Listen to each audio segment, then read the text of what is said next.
have been involved in the production of the report. It's been a really fascinating process. As you know, the RWM Ambassadors are quite a diverse group of industry leaders, and so you would imagine that we had some very lively debate.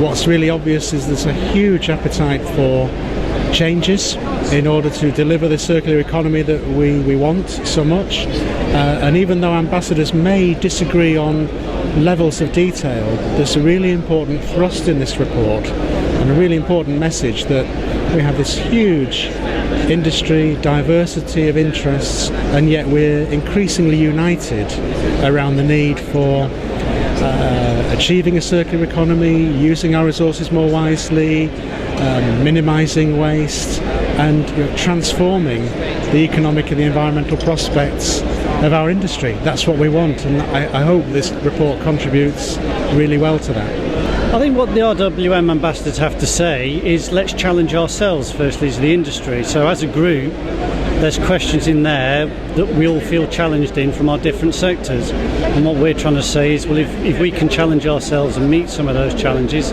ask the difficult questions, then maybe we'll move from this linear economy where something goes from cradle to grave, and we move to the circular economy where hopefully it goes from cradle but not to grave back to cradle again and stays in economic use. It is the future. This is the direction of travel.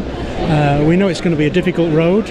We know it's not going to be a straightforward road, but what you're seeing here at RWM are signs of thinking and practice really coming together and sending out a strong signal to our governments and to the public more widely that this is the future of our industry. It's strong, we're ambitious, we know there are big challenges, but as you look around the show and you see some great innovation, new thinking, new technology, new ways of communicating, it leaves me feeling optimistic that we can achieve this. I think it's a fairly new idea for us, particularly in the waste industry, but it's not just about that, and that's part of what we want from the circular economy. Is we want to draw users in, we want to draw designers in, we want to draw people in who make specifications, because it's only with every sort of link of that chain that again we can make the chain circular rather than linear.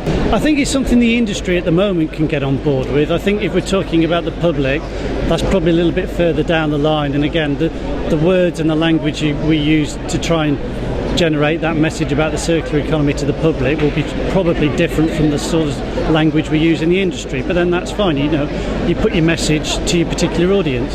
What happens for me at the show is half of the events that I really want to go and see I don't manage to get to see because I'm too busy doing something else, but certainly from lots of people I've spoken to, I do sense a real optimism within the industry, but it's laced with frustration at our government, and we all share it. We want leadership from government, and the industry will respond. That's what I take out of the buzz of today.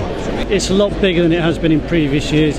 The two halls are really good, the level of displays are really good, so I think it's got a really good buzz about it this year. Not that it hasn't had it in previous years, but it just feels like it's a really good evolution, the next step forward. I'm looking forward to getting round to some of these stands and actually talking to some of the other people in the industry.